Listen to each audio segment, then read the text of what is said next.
Paris, 18 juin 1980. La presse annonce l'assassinat d'un savant atomiste égyptien. Le professeur El Mechad a été retrouvé mort à l'hôtel Méridien, près de la Porte Maillot. Les indices sont minces.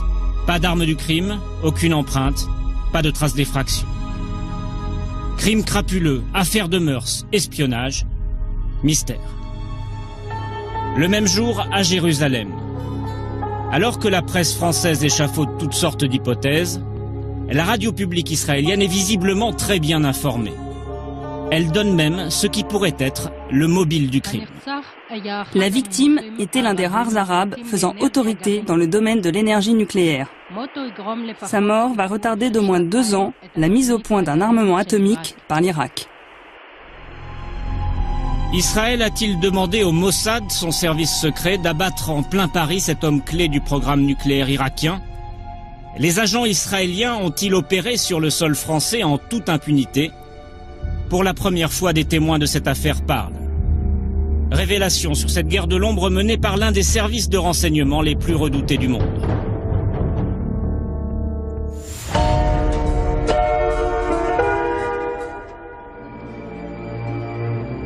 « 6 septembre 1975, Cadarache, dans les Bouches-du-Rhône. Saddam Hussein visite les installations du commissariat à l'énergie atomique. À ses côtés, le Premier ministre, Jacques Chirac. Le leader irakien rêve d'un réacteur nucléaire qui pourrait faire de lui le nouvel homme fort du monde arabe. La France, qui a besoin de pétrole, lui donne satisfaction. De retour à Paris, le chef du gouvernement annonce officiellement que la coopération nucléaire entre la France et l'Irak est lancée.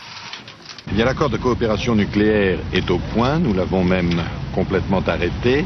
Vous savez que conformément à la procédure communautaire, nous devons le transmettre à la communauté, ce qui va être fait immédiatement, et ce n'est qu'au vu des observations éventuelles de la communauté que cet accord sera signé dans 1 mois. Combien de centrales sont en jeu? Le sujet est sensible et la confidentialité de mise. Voici ce que la France vend à l'Irak pour 1,2 milliard de francs. Osirak est la copie conforme du réacteur nucléaire français Osiris. Sur le papier, c'est un réacteur de recherche qui ne peut pas être utilisé pour fabriquer une bombe atomique. Reçu à l'Élysée, Saddam Hussein assure au président français qu'il n'a pas l'intention de détourner ce matériel à des fins militaires. Mais le jour même de sa rencontre avec Valéry Giscard d'Estaing, le leader irakien dévoile son véritable objectif dans un entretien à ce journal libanais. L'accord avec la France est le premier pas vers la fabrication de l'arme atomique arabe.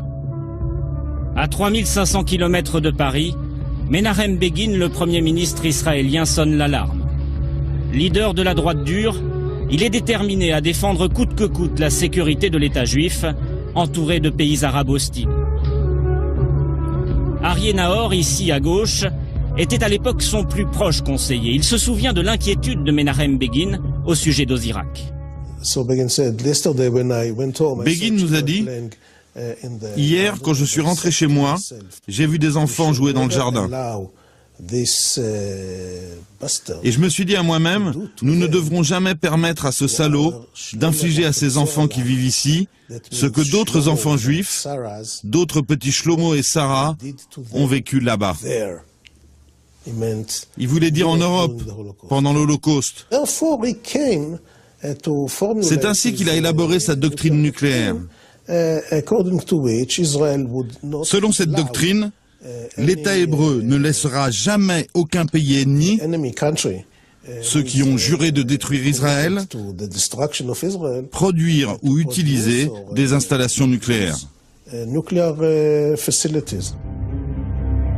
À l'ambassade d'Israël à Paris, les diplomates s'activent. Ils s'efforcent de convaincre les Français de renoncer au projet Osirak, qu'ils ont rebaptisé Chirac. Mais ces efforts diplomatiques n'aboutissent pas. Il faut trouver un autre moyen de contrer les ambitions nucléaires de Saddam Hussein. C'est alors que le Mossad entre en action.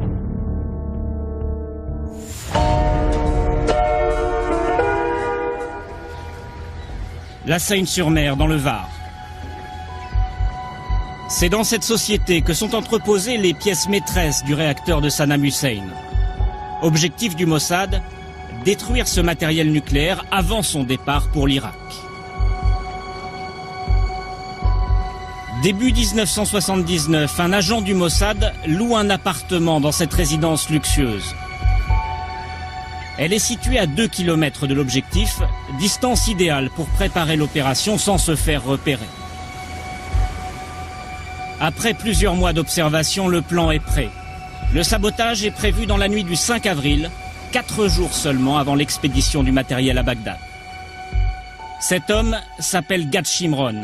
À l'époque, c'est un agent opérationnel du Mossad. Il n'a pas participé directement à l'opération de la Seine-sur-Mer, mais il sait comment elle s'est déroulée. Dans la nuit du 5 au 6 avril 1979, l'opération est déclenchée. Pour pénétrer dans l'entreprise, les agents du Mossad doivent détourner l'attention des 3 gardiens qui surveillent le site. Le service secret utilise alors l'une de ses techniques habituelles. Il envoie sur les lieux une jolie femme. Au milieu de la nuit, ils ont monté une véritable scène de cinéma. Une très belle fille blonde manque d'être renversée par une voiture. Et elle commence à injurier le conducteur. Et du coup, tous les gardiens sont très occupés à regarder ce qui se passe dans la rue. Pendant que les gardiens observent la scène, un commando s'introduit dans le hangar numéro 3. Un bâtiment de 500 mètres carrés dans lequel est stocké le matériel irakien.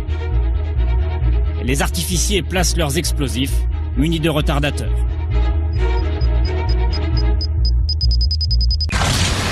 Ce sont 3 charges de plastique qui, en explosant cette nuit dans une des annexes des constructions navales et industrielles de la Méditerranée de la Seine, ont détruit un lot très important d'éléments destinés à l'industrie nucléaire.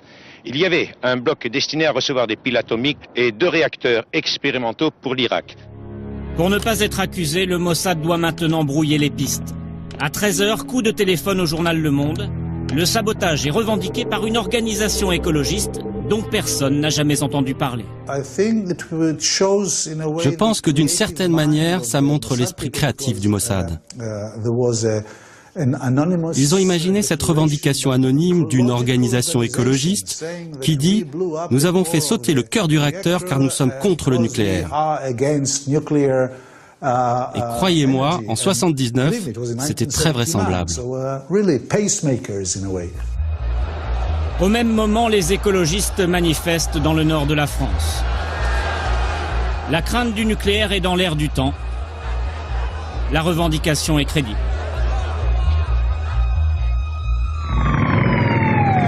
À Bagdad, Saddam Hussein est furieux du sabotage de la Seine-sur-Mer.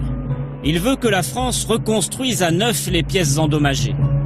Raymond Barre, le nouveau Premier ministre, se rend alors en Irak. Il assure au Raïs que les dégâts sont réparables en quelques mois. Cruelle déconvenue au quartier général du Mossad, dont les chefs pensaient retarder le projet de 2 ans. Il faut passer à l'étape suivante. Après le matériel, les services secrets israéliens vont maintenant viser les hommes.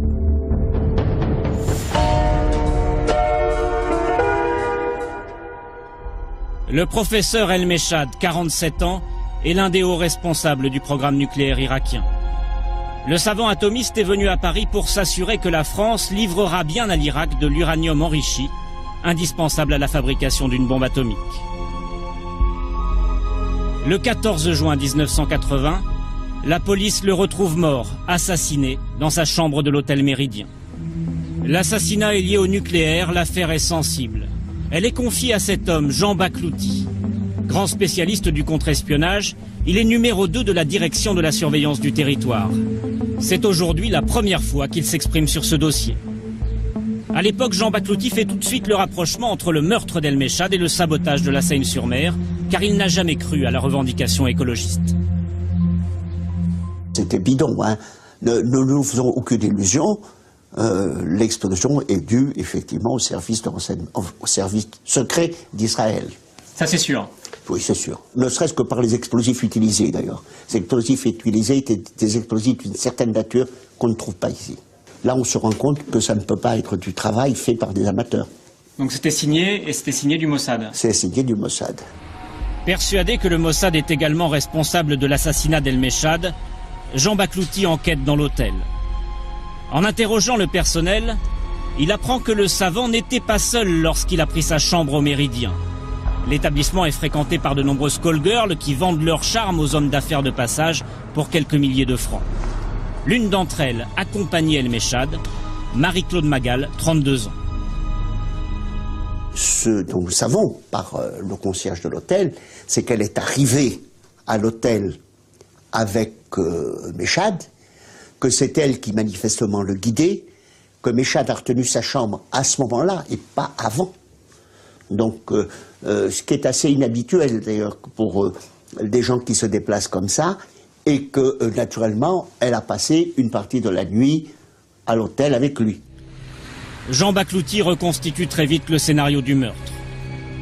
Les services secrets israéliens ont payé Marie-Claude Magal pour séduire El-Meshad et le conduire au Méridien.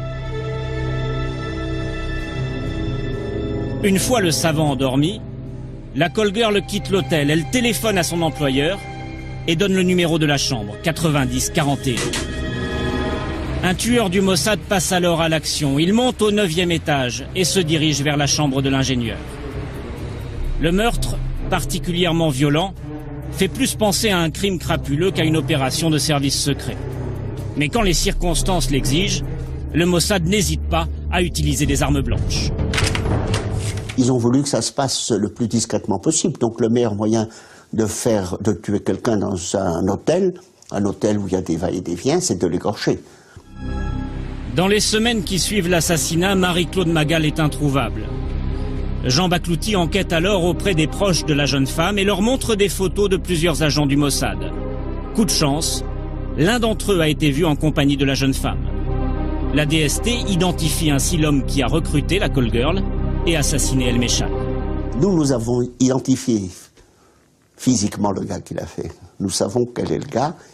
Et si vous le connaissiez, si vous le voyez, vous seriez convaincu qu'il est capable de faire ce genre de choses.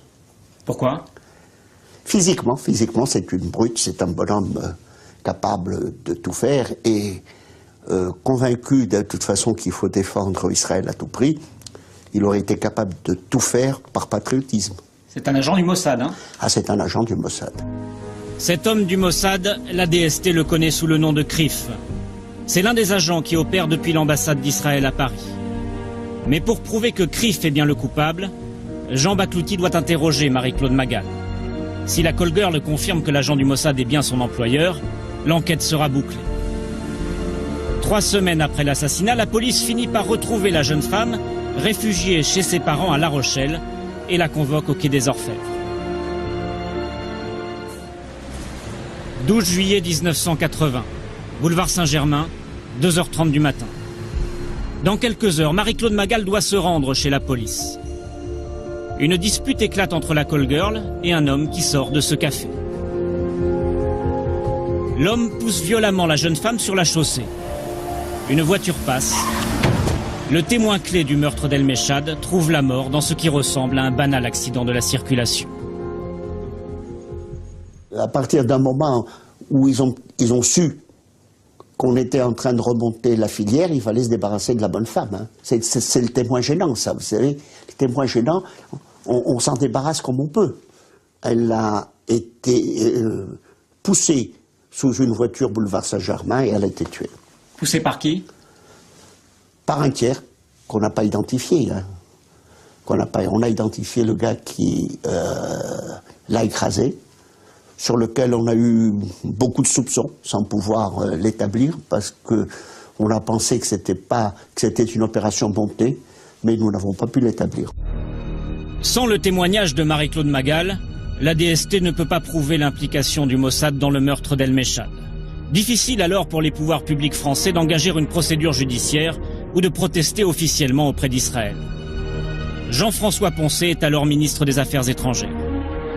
Je ne crois pas me souvenir qu'on ait pu identifier les services israéliens. Il y avait une forte suspicion. Mais il y avait une suspicion, voilà.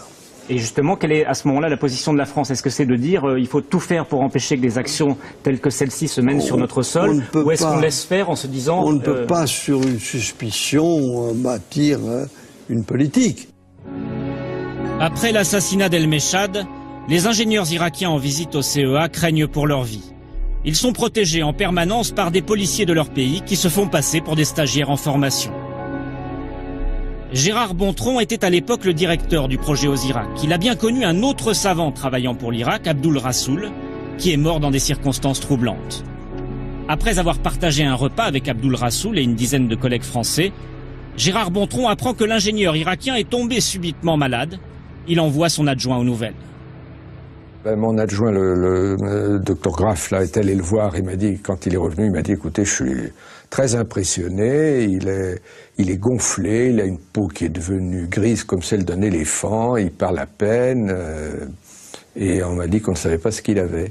Et il a été envoyé au Val-de-Grâce, où il est décédé quelques jours après son admission, pour choc médicamenteux, d'après les médecins du Val-de-Grâce. Et d'après les Irakiens ?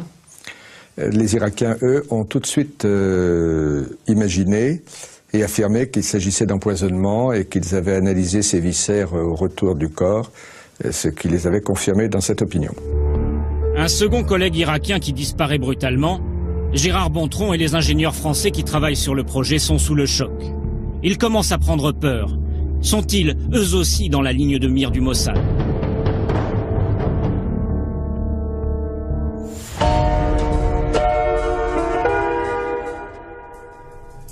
7 août 1980. Une rue de Saint-Germain-en-Laye en région parisienne. 1 mois et demi après l'assassinat d'El-Meshad, une bombe explose devant un pavillon. Comme le prouve un coup de téléphone de revendication, la personne visée est Jean-Jacques Graff, l'un des responsables du projet aux Irak. Mais les artificiers se sont trompés de cible. Le propriétaire du pavillon s'appelle bien Jean-Jacques Graff, mais il est libraire, sa femme esthéticienne, et ils ne connaissent rien à la fission nucléaire. L'erreur est grossière, mais le message est bien reçu. D'autant que la guerre psychologique ne s'arrête pas là. Après cette explosion, une cinquantaine de lettres de menaces est adressée aux ingénieurs français. Parmi les destinataires, Gérard Bontron, le directeur du projet. J'avais déjà reçu 2 lettres au moins à mon bureau de Serbag. J'avais reçu aussi une lettre personnelle de menace à mon domicile. La lettre reçue par les ingénieurs français est explicite. Nous apprenons que vous vous apprêtez à repartir pour l'Irak pour suivre les travaux de construction de la bombe atomique au service de l'infidèle sanguinaire Saddam Hussein.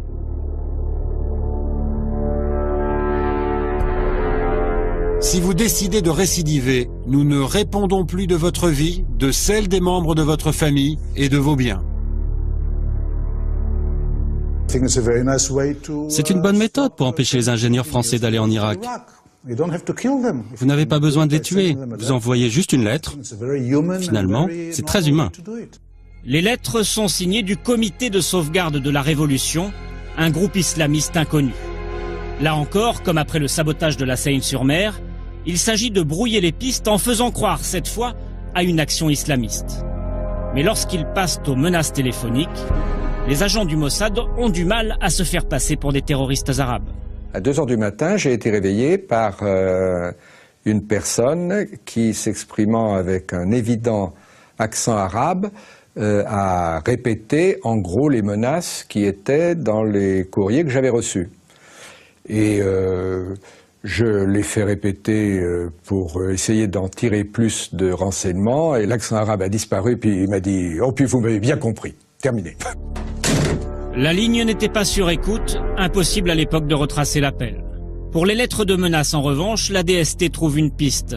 Les ingénieurs qui en sont les destinataires ont reçu le courrier juste avant de partir pour l'Irak, peu de temps après la réservation de leur billet d'avion.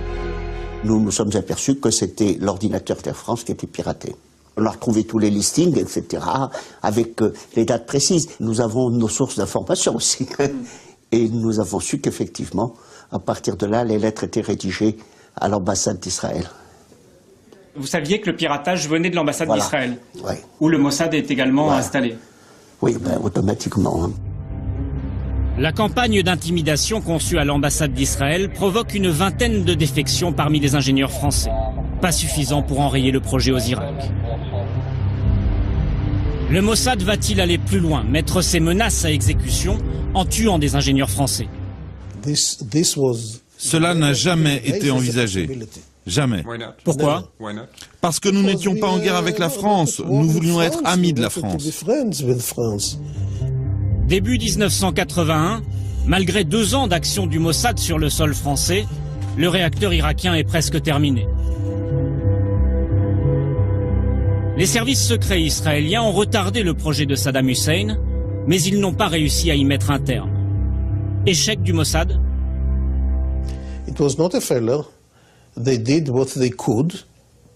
Ce n'était pas un échec, ils ont tenté tout ce qu'ils pouvaient. Et quand ils ont constaté qu'ils n'avaient plus d'autres moyens ou d'autres idées pour retarder le projet irakien, ils en ont informé le Premier ministre. À ce moment-là, Menachem Begin nous a dit « Le Mossad a fait ce qu'il a pu, il faut maintenant employer d'autres moyens, une autre stratégie. » Une autre stratégie. Menachem Begin décide que c'est maintenant à l'armée israélienne de prendre la relève du Mossad. Le 7 juin 1981, il lance un raid aérien sur Osirak. Nous sommes à bord de l'un des 14 chasseurs bombardiers qui se dirigent vers le réacteur irakien, à 1000 km de Jérusalem. Le pilote informe ses supérieurs de sa progression.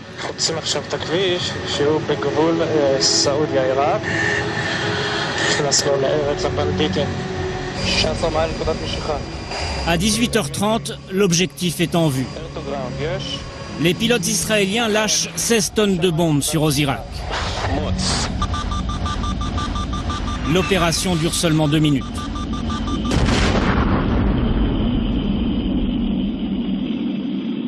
Un ingénieur français de 25 ans est tué lors de l'attaque. Le réacteur nucléaire fourni par la France à l'Irak ne sera jamais reconstruit.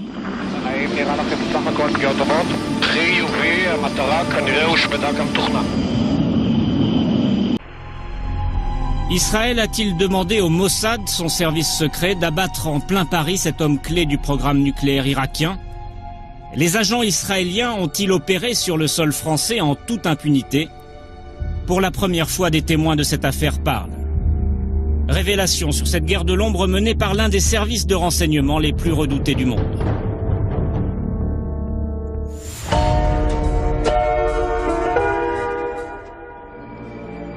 Espionnage, mystère. Le même jour, à Jérusalem, alors que la presse française échafaude toutes sortes d'hypothèses, la radio publique israélienne est visiblement très bien informée. Elle donne même ce qui pourrait être le mobile du crime. La victime était l'un des rares Arabes faisant autorité dans le domaine de l'énergie nucléaire. Sa mort va retarder d'au moins 2 ans la mise au point d'un armement atomique par l'Irak. 6 septembre 1975, cas d'Arrache, dans les Bouches-du-Rhône. Saddam Hussein visite les installations du commissariat à l'énergie atomique. À ses côtés, le Premier ministre, Jacques Chirac. Le leader irakien rêve d'un réacteur nucléaire qui pourrait faire de lui le nouvel homme fort du monde arabe. La France, qui a besoin de pétrole, lui donne satisfaction. De retour à Paris, le chef du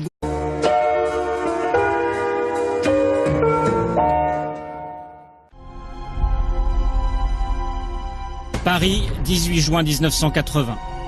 La presse annonce l'assassinat d'un savant atomiste égyptien. Le professeur El Mechad a été retrouvé mort à l'hôtel Méridien, près de la Porte Maillot. Les indices sont minces. Pas d'arme du crime, aucune empreinte, pas de traces d'effraction. Crime crapuleux, affaire de meurtre. Le gouvernement annonce officiellement que la coopération nucléaire entre la France et l'Irak est lancée.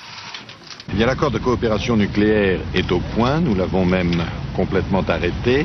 Vous savez que conformément à la procédure communautaire, nous devons le transmettre à la communauté, ce qui va être fait immédiatement, et ce n'est qu'au vu des observations éventuelles de la communauté que cet accord sera signé dans un mois. Combien de centrales sont en